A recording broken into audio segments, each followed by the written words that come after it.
और क्वेश्चन है हमारे पास बेसिकली क्लोज कंपनी के नाम से क्वेश्चन है, ओटीक्यू है, तो बिजनेस वैल्यूएशन के ऊपर let's see what it says. देखते हैं जी क्या करना है।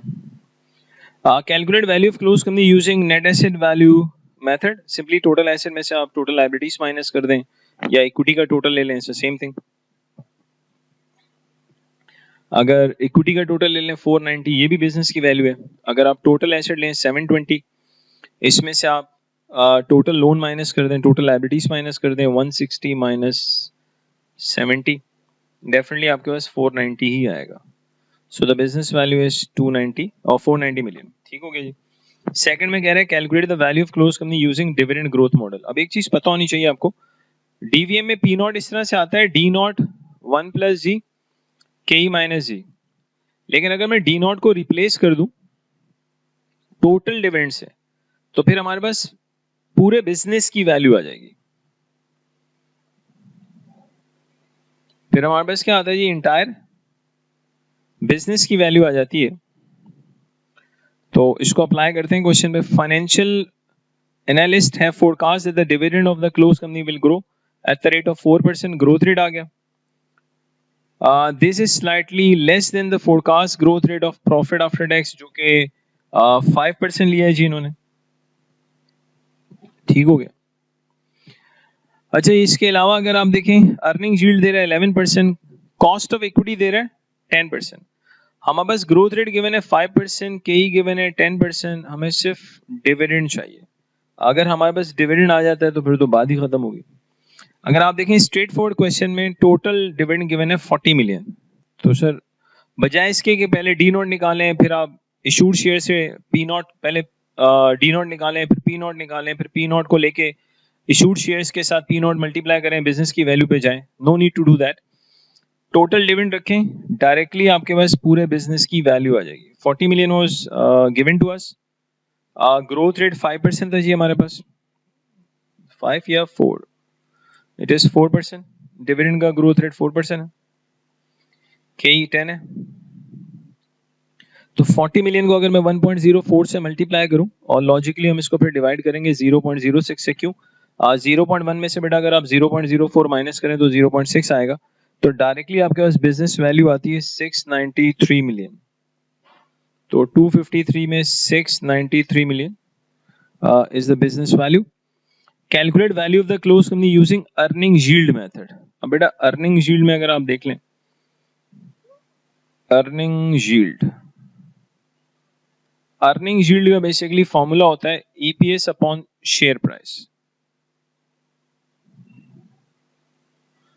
ठीक है, इसको यूं भी लिखा जा सकता है कि share price is equal to EPS upon earning yield.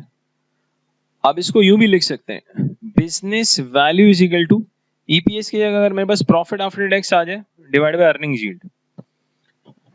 तो अर्निंग यील्ड बेसिकली इनवर्स होता है पी रेशो का। पी रेशो का फॉर्मूला होता है share price divide current share price divide by EPS.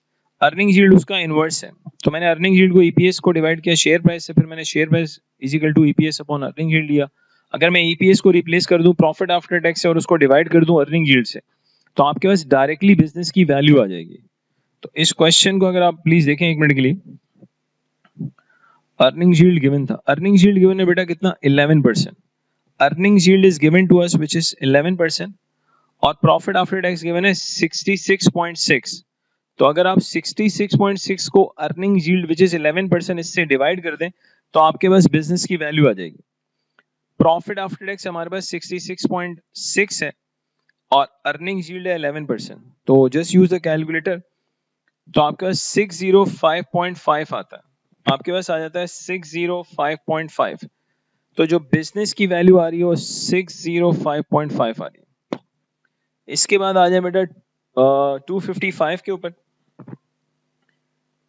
255 में वो कह रहे हैं DGM has been used by financial analyst to value close company. Are the following statement about the DGM true or false? It is very sensitive to change in the growth rate. Yes. अगर आप growth rate change कर देंगे तो obviously आने वाला result बहुत ज्यादा change होगा, इसमें कोई डाउट ही नहीं। It can only B use if dividends have been paid or expected to be paid, true. क्योंकि बेटा अगर डिविडेंड ही, एक ऑर्गेनाइजेशन डिविडेंड ही नहीं देती, ना डिविडेंड दिया है ना फ्यूचर में डिविडेंड देंगे, तो डीवीएम तो लग ही नहीं लग सकता। तो ये डिविडेंड ग्रोथ मॉडल तो सिर्फ उसी वक्त लगने वाला है जब आपकी ऑर्गेनाइजेशन क्या कर रही है, डिविडेंड देगी भाई।